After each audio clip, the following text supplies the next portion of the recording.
Hello दोस्तों, स्वागत है आप सभी का डाउटनेट लाइव पे एंड सभी को वेरी वेरी गुड इवनिंग। आज का हम लोगों ने डाउट सेशन रखा हुआ है यहाँ पे। ठीक है, तो आज के डाउट सेशन में बेसिकली ये था कि चलो ठीक है भाई, बच्चों के जो डाउट्स वगैरह आएंगे उसको हम सॉल्व करेंगे। और मैं यहाँ पे देख रहा हूँ कि बच्चों ने इतने सारे क्वेश्चंस भेज दिए, इतने सारे क्वेश्चंस भेज दिए मेरे पास। ठीक है, कि उसको अब सॉल्व करने में पूरी क्लास चली जाएगी तो भी क्वेश्चंस खत्म नहीं होंगे। ठीक है, तो बहुत सारे क्वेश्चंस यहाँ पे मेरे पास आ रखे हैं। अंकित ने तो पूरा मतलब एमसीक्यूज की लिस्ट भेज दी है। अगर आप खुद कमेंट सेक्शन खोल के देखेंगे तो वहाँ पे आपको क्वेश्चंस ही क्वेश्चंस दिखाई देंगे। ठीक है, मेरे को और लिटरली मेरे को पता था कि तुम लोग अलग अलग क्लास में क्वेश्चंस भेजोगे। ठीक है, तो अलग अलग क्लास में बच्चों ने क्वेश्चन भेज रखे, मेरे को सारी क्लासेस चेक करनी पड़ी कि हाँ भाई किस में क्वेश्चन आया, किस में क्वेश्चन नहीं आया है। मतलब सर ने डाउट सेशन क्या रख दिया, सारे बच्चे ऐसे हो गए हैं। ठीक है, चलिए तो थोड़ा सा बच्चों को वेट कर लेते हैं क्योंकि बहुत सारे बच्चों ने सवाल पूछ रखे हैं। ठीक है, तो जरा बच्चे हमारे आ जाएं, उसके बाद हम लोग स्टार्ट करते हैं। देख लेते हैं बेटा कि आज क्या करने वाले हैं। वैसे तो डाउट डिस्कशन ही है हमारा। ठीक है, तो पहले यहाँ पे आ जाओ, क्या कहते हैं यहाँ। ठीक है, ये शुरुआत करी थी सबसे पहले दिव्या ने मस्त पूरी लिस्ट बना करके भेजी सर को। क्या कहते हैं कि सर ये डाउट्स हैं अपने। ठीक है, और यहाँ पे दिक्कत आ रही है। तो ये देखो, ये भी जो भी डाउट्स वगैरह हैं उन सबको हम डिस्कस करेंगे क्लास में बैठ के आज आराम से। ठीक है, एंड उसके बाद क्या कहते हैं अंकित वगैरह जो है, अंकित ने भी क्या कहते हैं मुझे डाउट्स भेज रखे हैं बहुत सारे। तो अब धीरे धीरे करके सॉल्व करते हैं। और देखो भाई, अब बुरा मत मान लेना इफ इन केस किसी का कोई क्वेश्चन छूट जाता है तो तुम ऐसे मत कर देना कि हाँ सर ने मेरा क्वेश्चन नहीं लिया, क्योंकि आप लोगों को पता है कि बहुत सारे क्वेश्चन है बेटा एंड टाइम लगेगा क्वेश्चंस को करने में। ठीक है, चलो तो जल्दी से सारे बच्चे क्लास ज्वाइन कर लेंगे एंड उसके बाद विल स्टार्ट डिस्कसिंग क्वेश्चंस। अच्छा, जब तक बच्चे आ रहे हैं हम लोग क्विज कर लेते हैं। ठीक है, फिर उसके बाद हम आगे बढ़ेंगे।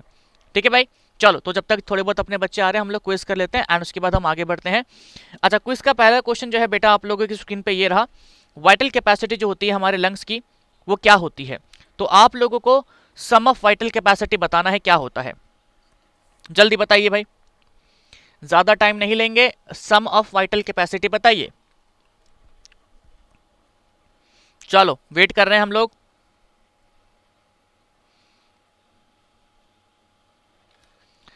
ओके, वाइटल कैपेसिटी जो होता है उसका सम क्या होता है? बहुत पहले पढ़ा था आई नो, बट आप लोगों को पता होना चाहिए। और कल वाली क्लास में और ज्यादा बच्चों ने तो होमवर्क भेजे नहीं थे, यही थे। ठीक है, एक और क्वेश्चन है ना इसमें।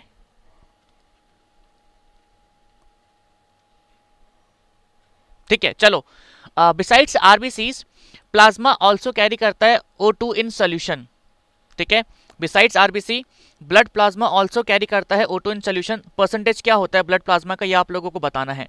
ठीक है, 3 to 9%, 1 to 2%, 3 to 6% या 2 से 3%। ये आप लोगों को बताना है बेटा कि प्लाज्मा में O2 का कितना परसेंटेज को कैरी किया जाता है। 3 से 9, 1 से 2, 3 से 6, 2 से 3। यहाँ पे दो क्वेश्चन हो सकता है कि आप लोगों को दो ऑप्शंस आप लोगों को कंफ्यूज कर दें, बट चलो तो टाइम तो यहाँ पे हो चुका है। आते हैं हम लोग पहले क्वेश्चन पे। ठीक है, पहले क्वेश्चन का एक बार जरा देख लेते हैं कि कितने परसेंट बच्चों ने कौन सा ऑप्शन सेलेक्ट करा है। जल्दी से बता दीजिए हमें। ओके, तो ऑप्शन नंबर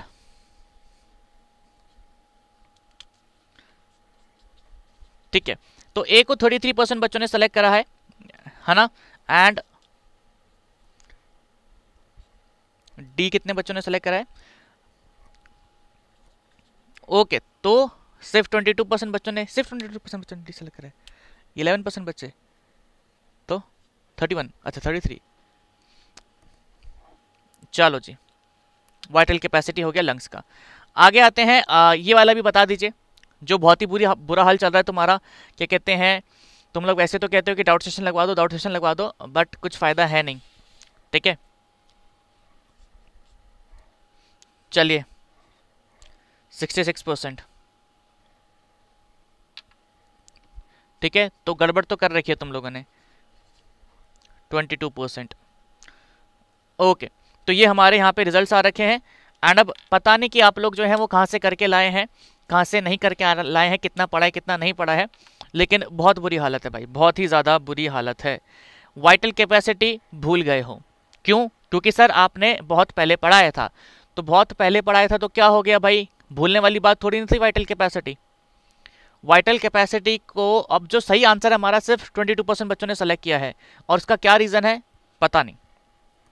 वाइटल कैपेसिटी का डेफिनेशन आप लोगों को पहले दिमाग में आना चाहिए था कि क्या होता है। फोर्स एक्सपायरेशन के बाद आप क्या करते हैं, फोर्स इंस्पायरेशन। तो फोर्स्ड एक्सपायरेशन के बाद क्या करते हैं, फोर्स्ड इंस्पायरेशन। ठीक है, एंड यहाँ पे आप एक्सपायरेशन करेंगे तो क्या निकालेंगे, टाइडल वॉल्यूम और ईआरवी।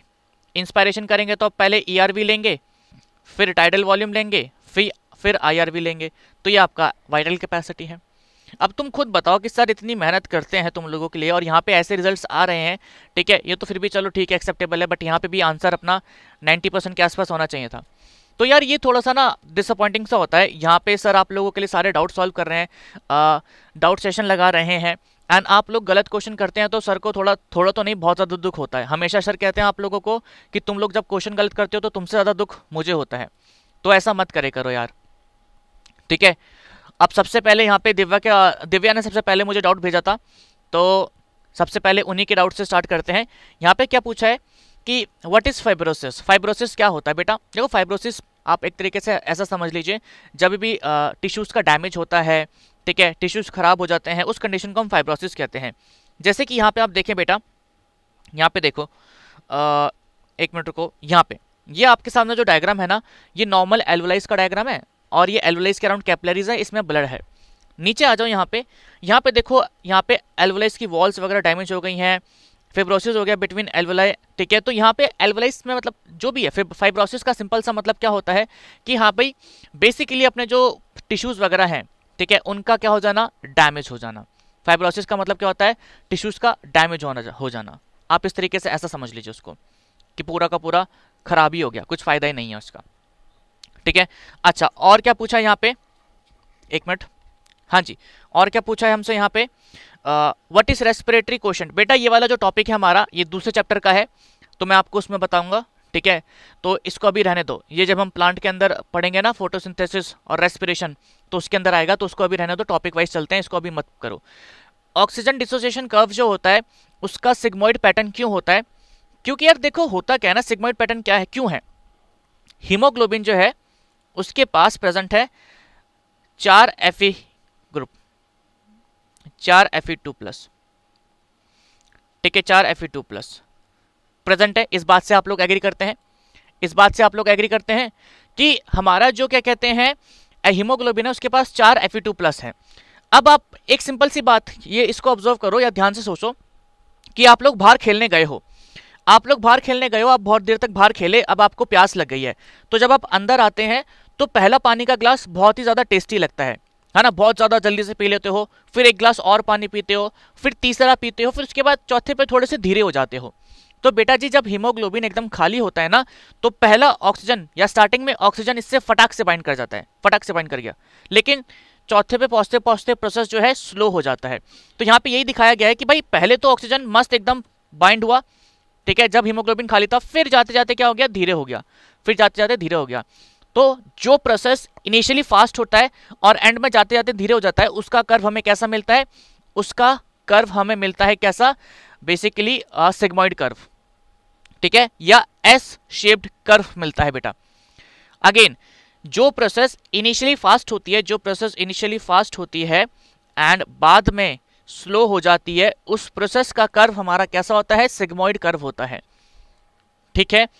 अच्छा, फिर क्या कहते हैं, यहीं पे दिव्या ने पूछा था कि सर हीमोग्लोबिन जो होता है उसको कॉन्जुगेटेड प्रोटीन क्यों कहते हैं। तो कॉन्जुगेटेड प्रोटीन इसलिए कहते हैं बेटा हीमोग्लोबिन को, क्योंकि उसके साथ उसके अंदर अमीनो एसिड्स के साथ साथ हीम ग्रुप प्रेजेंट होता है, हीम ग्रुप प्रेजेंट है।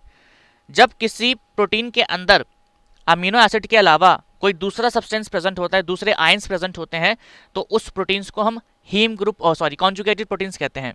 यहाँ पे अमीनो एसिड्स प्रेजेंट है, ग्लोबिन पार्ट में आप लोगों को पता है, हमने हीमोग्लोबिन के अंदर क्या बोला था कि यहाँ पे ग्लोबिन पार्ट है और हीम पार्ट है।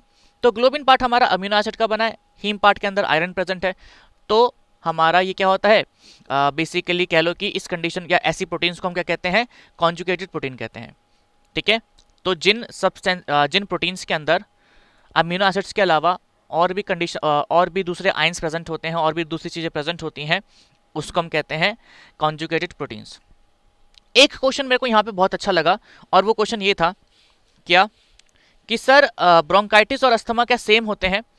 बेटा ब्रोंकाइटिस और अस्थमा सेम नहीं होते हैं, थोड़ा सा डिफरेंस है। ऑल्दो दोनों के सिम्टम्स वगैरह जो हैं या दोनों के केस में कह सकते हैं प्रोसीजर जो है वो सेम हो जाते हैं, ठीक है। तो उसको ज़रा समझते हैं। अस्थमा जो होता है आप लोगों को बेसिकली डस्ट वगैरह की वजह से, एलर्जीज वगैरह की वजह से होता है। ब्रोंकाइटिस या इन्फ्लेमेशन ऑफ ब्रोंक्यूल्स ये यूजुअली किसकी वजह से होता है? बैक्टीरियाज की वजह से होता है, ठीक है। जैसे कि आप एग्जांपल ले सकते हैं, वायरस की वजह से होता है। कोविड जो वायरस है हमारा वो ब्रोंकाइटिस कर रहा है, ठीक है। तो ब्रोंकाइटिस जो होता है ये थोड़ा खतरनाक होता है। अस्थमा जो है एक एलर्जिक डिसीज है, ये थोड़े टाइम बाद ठीक हो जाती है। बट अस्थमा जो है it is not because of virus and bacterias, it is because of dust particles and it is because of allergy, ठीक है। ब्रोंकाइटिस इज कह सकते हैं bronchitis is more deadly. Asthma के अंदर बेसिकली जो ब्रोंक्यूल्स वगैरह होते हैं उनका इन्फ्लेमेशन होता है बट वो ठीक हो जाता है, ठीक है। ब्रोंकाइटिस के अंदर तो इन्फ्लेमेशन बहुत खतरनाक हो जाता है, ठीक है, क्योंकि ये बैक्टीरियाज की वजह से और वायरसेस की वजह से हो रहा है। तो इस सारी चीज़ों को ध्यान रखना है आप लोगों को, ठीक है। बेसिक सा डिफरेंस है, एग्जाम में वैसे इतना कुछ डिटेल में पूछेंगे नहीं आप लोगों से कि हाँ भाई ये बताओ ब्रोंकाइटिस और अस्थमा में क्या डिफरेंस है।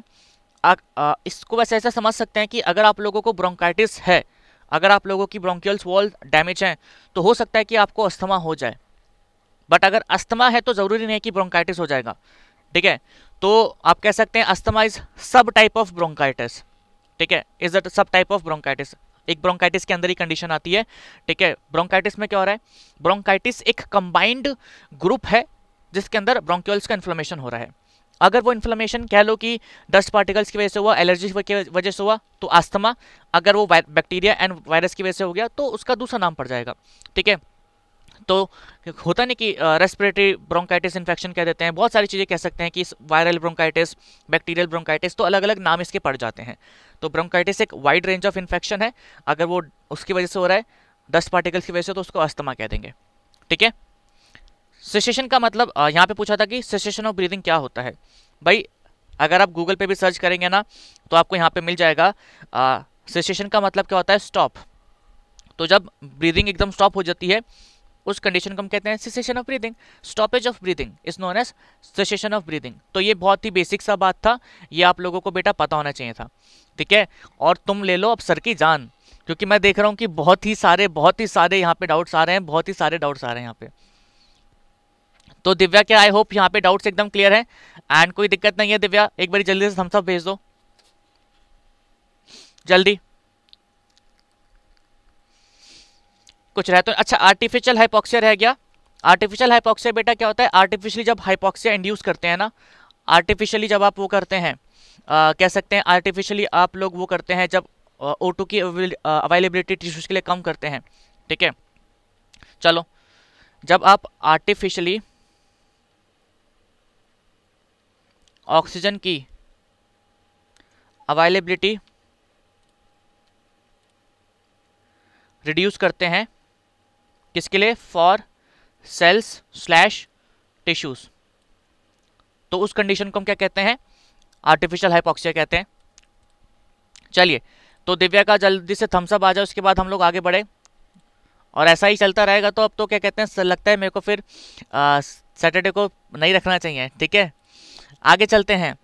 नेक्स्ट यहाँ पे फिर मेरे से किसने क्या पूछा था? अच्छा नेक्स्ट मेरे को बाद में यहाँ पे सौरभ के 2 क्वेश्चन आए थे, ठीक है। तो सौरभ के पहले 2 क्वेश्चंस देख लेते हैं, ठीक है। उसके बाद फिर मेरे पास अंजलि का मैसेज आया था, फिर अंजलि का देखेंगे।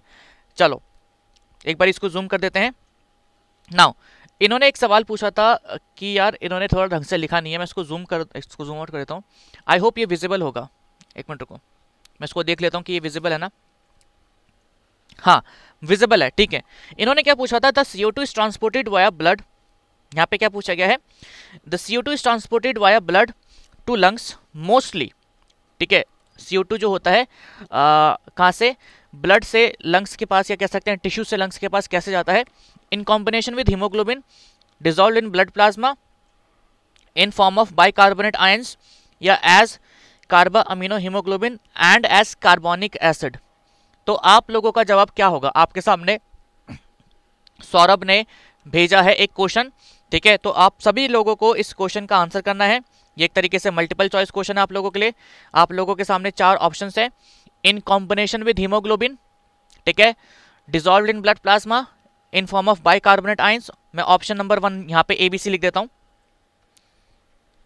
Option number A, B and C और D। चलिए जी, तो ये आपके सामने ऑप्शंस हैं, ठीक है, जल्दी से बताओ। Option number A is in combination with haemoglobin. Poll number 91 भेज देना एक बारी बच्चों के पास। चलो बताओ।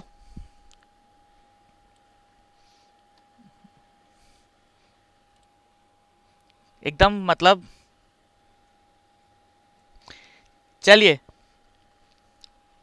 खतरनाक हो गए हो भाई तुम बहुत।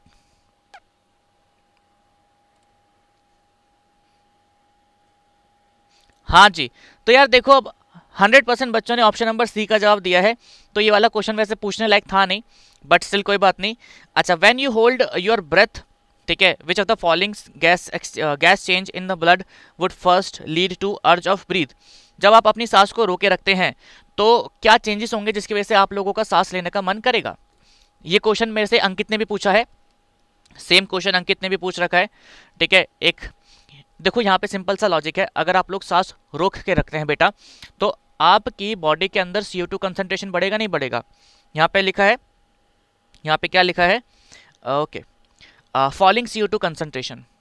यहाँ पे लिखा है rising CO2 concentration and falling O2 concentration. Falling O2 concentration and I guess it is लिखा हुआ यहाँ पे राइजिंग CO2 कंसंट्रेशन। तो यहाँ पे ना थोड़ा सा क्या कह सकते हैं प्रॉब्लम आ सकता है। आप लोग मेरे ख्याल से ना बच्चों ने यहाँ पे सोचा होगा, या सौरभ से एक बार मैं पूछना चाहूंगा बेटा, मेरे ख्याल से इस क्वेश्चन का आंसर जो है आप लोगों को लगा होगा कि ऑप्शन नंबर B होगा।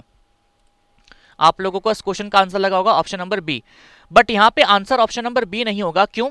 क्योंकि आप लोगों को याद है कि रेगुलेशन ऑफ ब्रीदिंग के अंदर बेटा, रेगुलेशन ऑफ ब्रीदिंग के अंदर, ब्रीदिंग के अंदर O2 का कोई रोल नहीं है, कोई रोल नहीं है।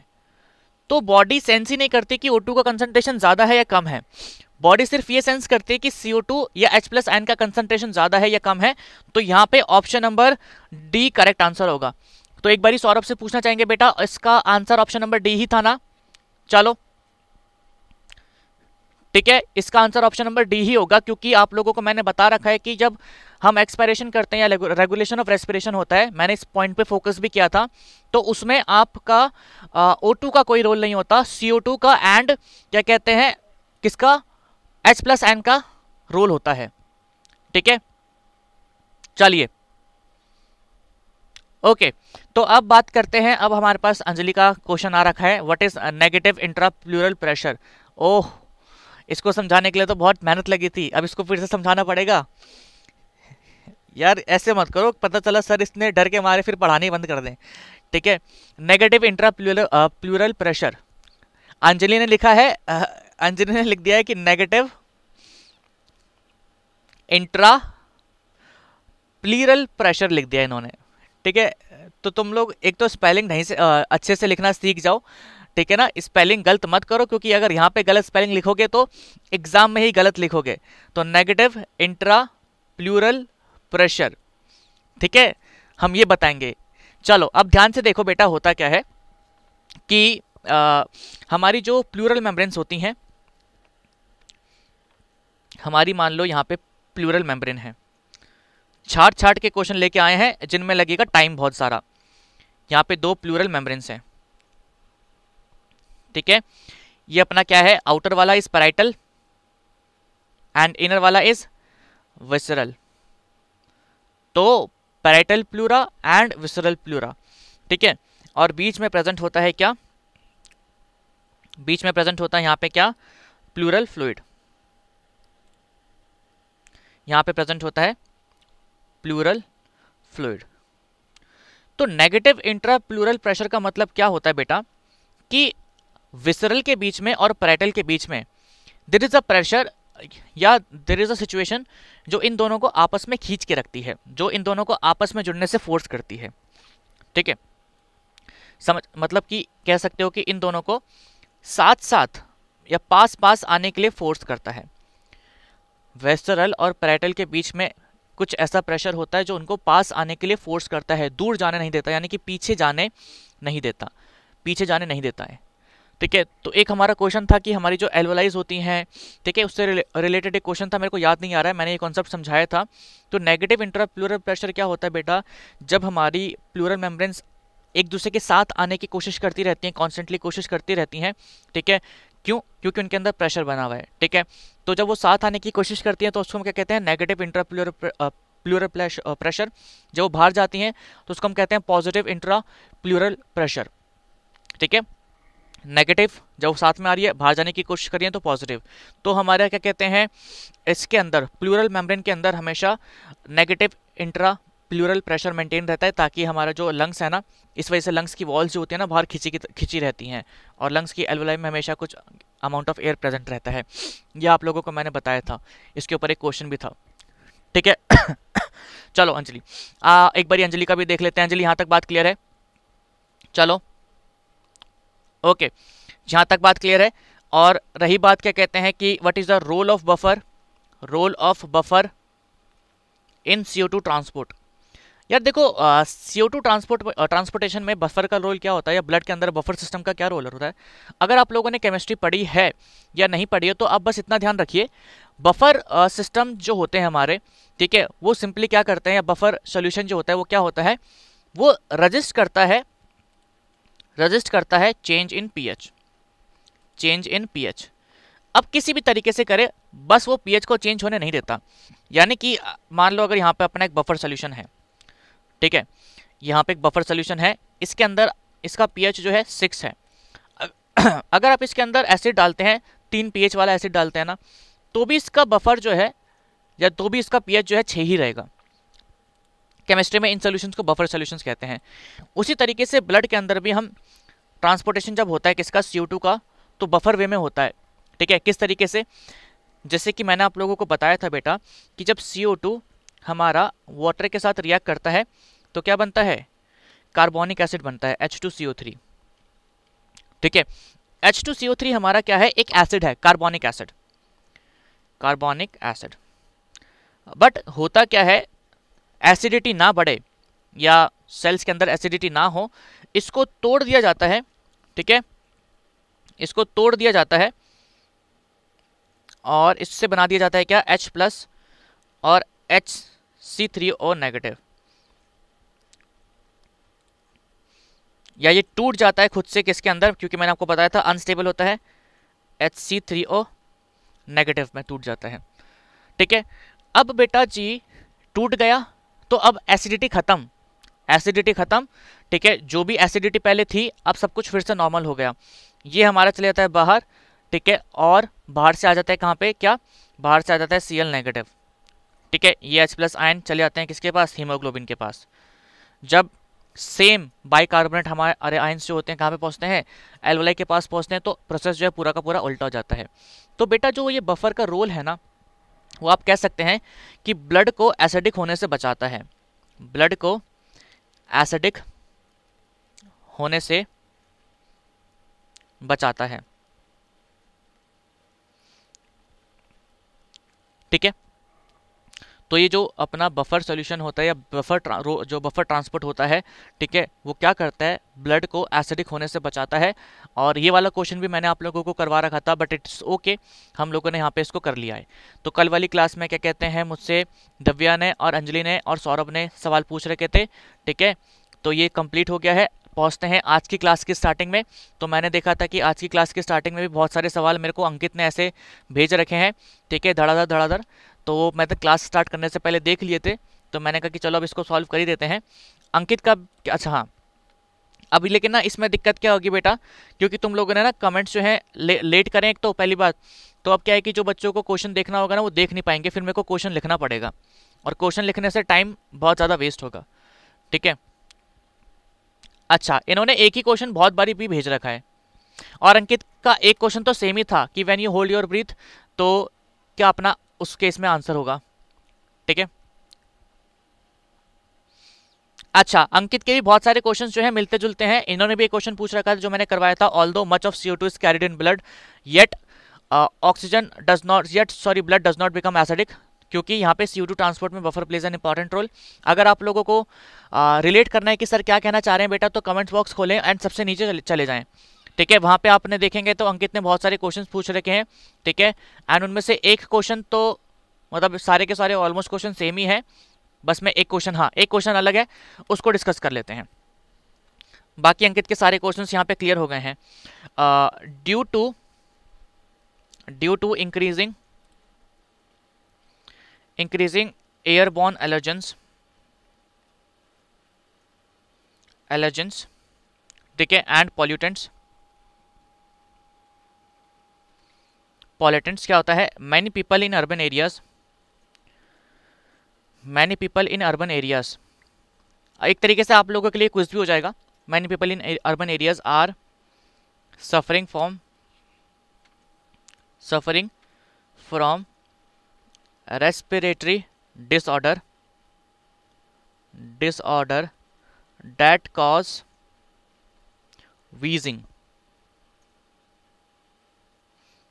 ड्यू टू wheezing का मतलब विसल साउंड, मैंने आप लोगों को बताया था। तो बहुत सारे लोग ये कह सकते हैं इंक्रीजिंग एयरबॉर्न पॉल्यूटेंट्स की वजह से, ठीक है, एलर्जेंस की वजह से बहुत सारे लोग जो अर्बन एरियाज में सफ़र कर रहे हैं, ठीक है, उनके अंदर एक रेस्पिरेटरी डिसऑर्डर होता है जिसके अंदर व्हीजिंग साउंड प्रोड्यूस होता है। तो वो क्यों होता है? ठीक है, option number A is reduction in secretion of surfactant. अब आपको लोगों को लगेगा कि सर ने ये वाला क्वेश्चन ना करवाया नहीं है, ठीक है, बट सर ने क्वेश्चन करवाया है। किस तरीके से करवाया मैं बताऊंगा। ठीक है, benign growth on mucus lining of nasal cavity,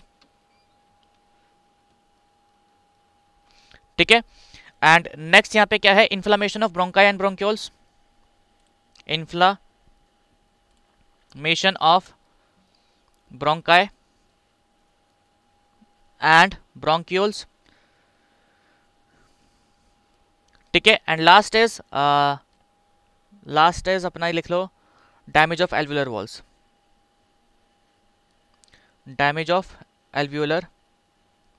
walls, तो ये आप लोगों के सामने चार ऑप्शंस हैं। ठीक है, आप लोगों को यहाँ पे ये बताना है कि इन चारों में से अपना कौन सा ऑप्शन जो है करेक्ट होगा। चार ऑप्शंस आप लोगों की स्क्रीन पे जा चुके हैं। ठीक है, जल्दी से देख लो और इसमें से करेक्ट ऑप्शन सेलेक्ट करो। पोल नंबर 91 आप लोगों की स्क्रीन पे जा रहा है। चलो, बाकी अंकित का ये लास्ट क्वेश्चन था, इसको जरा कर लेते हैं, इसको डिस्कस कर लेंगे। ठीक है, अंकित जल्दी से थम्स अप भेज दो एक कि हाँ भाई तुम्हारा भी सारे डाउट्स जो हैं क्लियर हो गए हैं, जल्दी।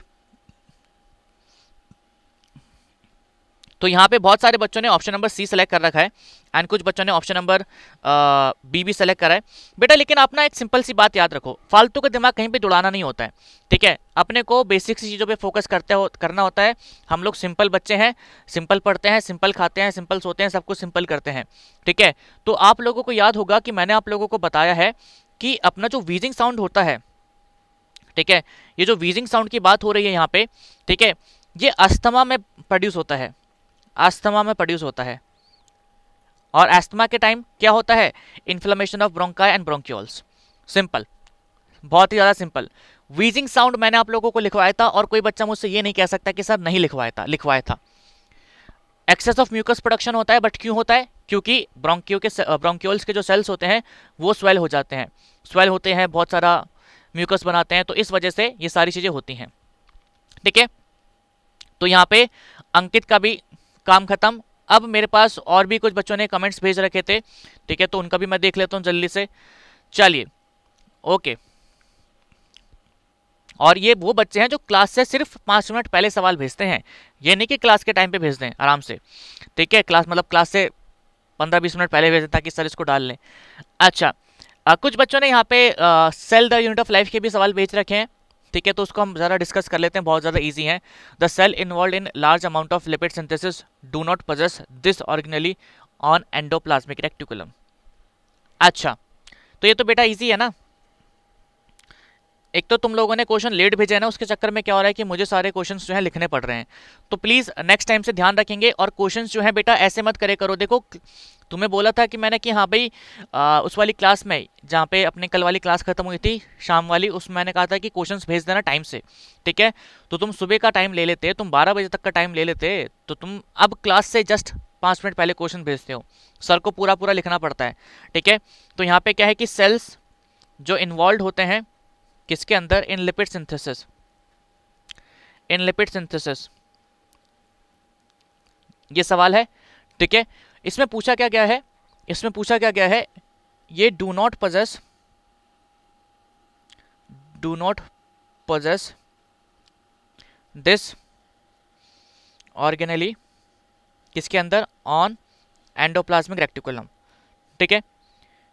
ए, बी, सी और डी, तो माइटोकॉन्ड्रिया एंड राइबोसोम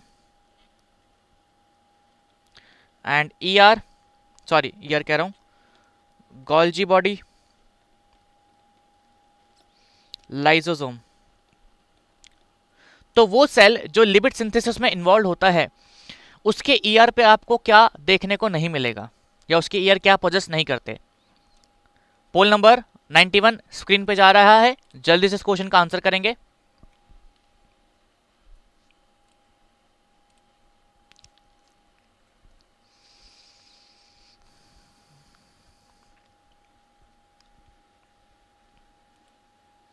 हाँ जी, तो बच्चों ने ऑप्शन नंबर बी सेलेक्ट कर रखा है, राइबोसोम। अरे बेटा जी बहुत ही ज्यादा इजी क्वेश्चन है यार। देखो ये तुम्हें ऑप्शंस जो होते हैं ना बाकी के सारे घुमाने के लिए दिए होते हैं। माइटोकॉन्ड्रिया थोड़ी ना एसईआर पे या आरईआर पे, सॉरी ईआर पे प्रेजेंट होता है। गोल्जी बॉडीज थोड़ी ना ईआर पे प्रेजेंट होती हैं। लाइसोसोम्स थोड़ी ना ईआर पे प्रेजेंट होते हैं, तो इनका तो कोई रोल ही नहीं है। ये ऑप्शंस तो पूरे के पूरे बर्बाद हैं, ये तो होने भी नहीं चाहिए थे, उन्होंने बस कंफ्यूज करने के लिए दे दिया है। ईआर पे प्रेजेंट होता है राइबोसोम या तो नहीं होता है। अगर प्रेजेंट है राइबोसोम तो आरईआर, और अगर नहीं है तो एसईआर, बात खत्म होती है। इतनी बात यहाँ पे याद रखो, बाकी बात खत्म होती है। माइटोकॉन्ड्रिया प्रेजेंट है नहीं है, लाइसोसोम है नहीं है, सोचने की जरूरत नहीं है, ठीक है। जितना थॉट दोगे उतना ही कंफ्यूजन क्रिएट होता रहेगा। एक और क्वेश्चन सोनाली ने पूछा है बेटा, बट वो क्या कहते हैं इस टॉपिक का है नहीं।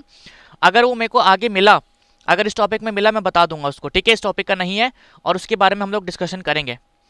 Okay, now rate of respiration जो होता है बेटा, it is directly affected by, आप लोगों से मेरा सिंपल सा सवाल है कि rate of respiration is directly affected by, okay, concentration of CO2, oxygen in trachea,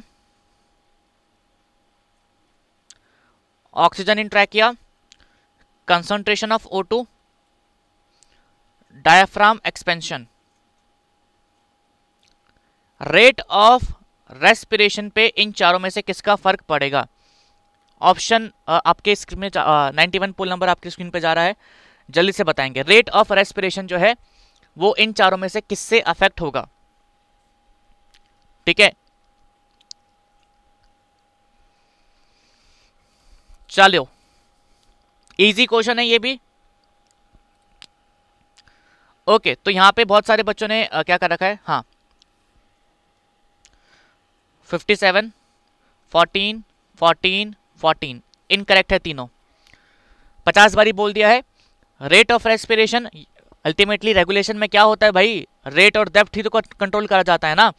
तो रेट हो या डेप्थ हो, अगर आप लोगों से पूछे कि रेट और डेप्थ ऑफ रेस्पिरेशन जो होता है किससे कंट्रोल करा जाता है, तो आप लोगों का सिंपल सा जवाब होना चाहिए कंसंट्रेशन ऑफ CO2। अगर यहाँ पे कंसंट्रेशन ऑफ H+- लिखा होता तो अलग बात थी, ठीक है। तो ये मत करे करो। चलिए बाकी कुछ और डाउट्स भी यहाँ पे हैं, देख लेते हैं भाई। ओके,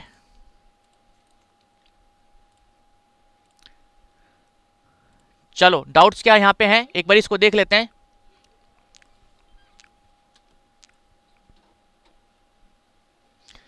चलो अच्छा, यहाँ पे लिखा हुआ है kilo calories of usable energy liberated bye. अच्छा, यहाँ पे एक सवाल है कि 1 मोल ऑफ ग्लूकोज में, ठीक है। ये वाले क्वेश्चन ना थोड़े रेयर होते हैं, क्या यहाँ पे क्या पूछा है, 1 मोल ऑफ ग्लूकोज जो होता है, ठीक है, वो कितने किलो कैलोरीज लिबरेट करता है, ठीक है।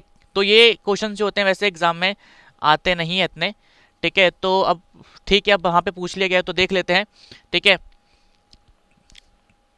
एक मिनट रुको, ऑप्शंस क्या क्या दे रखे हैं यहाँ पे हम देख लेते हैं, ठीक है। तो यहाँ पे दे रखा है kilo calories of usable energy liberated bye 1 mole of glucose, 80, 160, 180 and 380। तो यार देखो होता क्या है ना, अपना बेसिकली हमारे जो वो होता है ग्लूकोज जो होता है ना, मेरे को यहाँ तक याद आ रहा है, मेरे को इसका एग्जैक्ट याद नहीं है, ठीक है। हमारा बेसिकली आई गेस इसको ना उससे याद कर सकते हैं। हाँ, अब यहाँ पे देखो कभी ऐसे क्वेश्चन नहीं हो पाते तो कैसे करेंगे। अपने को ये पता है कि एक ग्लूकोज का जब ब्रेकडाउन होता है तो 36 से 38 एटीपी बनते हैं। आप कहेंगे सर ये आपने कहाँ पे बताया, ठीक है। आप कहेंगे सर ये आपने कहाँ पे बताया, तो मैं कहूँगा कि ये मैंने आप लोगों को 10th क्लास में बताया, ठीक है। बताया था नहीं बताया था, हाँ या ना में जवाब देंगे जल्दी जल्दी, ये बताया था या नहीं बताया था। और अगर मैं बात करूं एक एटीपी की, तो एक एटीपी जो होता है ये रिलीज करता है 7.3 kilo cal energy, 7.3 kilo cal energy. क्योंकि यार देखो मेरे को नहीं याद है कि ग्लूकोज, और मेरे को ये लगता है कि 50 चीज़ें याद करने की जगह कुछ ऐसी चीज़ याद कर लो जिसकी हेल्प से आप लोगों का काम जो है आसान हो जाए, ठीक है। तो मुझे फालतू की 50 चीज़ें याद करने की ज़रूरत नहीं है। जब मुझे पता है कि हाँ भाई मैं इस चीज़ से इस क्वेश्चन को सॉल्व कर सकता हूँ तो मैं फालतू का दिमाग नहीं लगाऊंगा। एंड वहाँ पे मैंने ये भी बताया था कि हाँ भाई एक एटीपी के अंदर 7.3 किलो कैल एनर्जी रिलीज होती है, ठीक है। तो अब एक ग्लूकोज के टूटने से 36 से 38 हमारे जो एटीपी हैं वो रिलीज होते हैं। ऑल्दो ये वाला जो क्वेश्चन होगा ना, ये पहली बात तो तुम लोगों को ना क्वेश्चन की पहचान नहीं है, यहाँ पे हमने रेस्पिरेशन की भी बात नहीं करी है। ये सारे क्वेश्चन जो होते हैं हमारे आते हैं प्लांट्स वाले रेस्पिरेशन में, ह्यूमन वाले रेस्पिरेशन में नहीं आते हैं। तो अगर आप 38 को मल्टीप्लाई करते हैं 7.3 से, तो यहाँ पे क्या आएगा 4, 3, 3, 9, 9 और 2 11, 8 7 56, एक मिनट, ओके यहाँ पे क्या आ जाएगा यार 7, ठीक है 6, तो ये आ रहा है 1764 के आसपास, ठीक है। और एक बारी ऑप्शंस क्या क्या दे रखे थे यार, ऑप्शंस क्या क्या दे रखे थे, ऑप्शंस दे रखे थे 80, 160, 180 और 380, ठीक है। तो इसमें से आसपास कोई नहीं दिख रहा, लेकिन अगर आप 36 को मल्टीप्लाई करेंगे किससे 7.3 से, तो 18, 9, 10, ठीक है, एंड 2,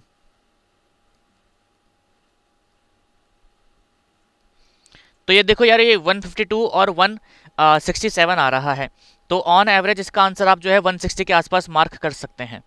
ऑन एवरेज आप इसका आंसर 160 के आसपास मार्क कर सकते हैं, मुझे लगता है यही इसका आंसर होगा, ठीक है।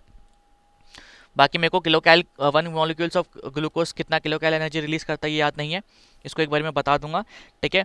एंड बहुत सारे क्वेश्चन जो है आज अपन लोगों ने डिस्कस कर लिए हैं, बाकी जो बच जाएंगे क्वेश्चंस उसको हम नेक्स्ट सैटरडे को डिस्कस करेंगे, तो याद रखना है, ठीक है। और क्लास से पहले भेज दिया करो, मैं याद दिला दूंगा फ्राइडे को कि हाँ भाई क्वेश्चन भेज दो, तो आप लोग भेज देना, ठीक है। एंड उम्मीद करते हैं कि बहुत सारे बच्चों की प्रॉब्लम सॉल्व हो गई होगी। मिलते हैं आप लोगों से नेक्स्ट क्लास में, तब तक के लिए bye bye and thank you so much.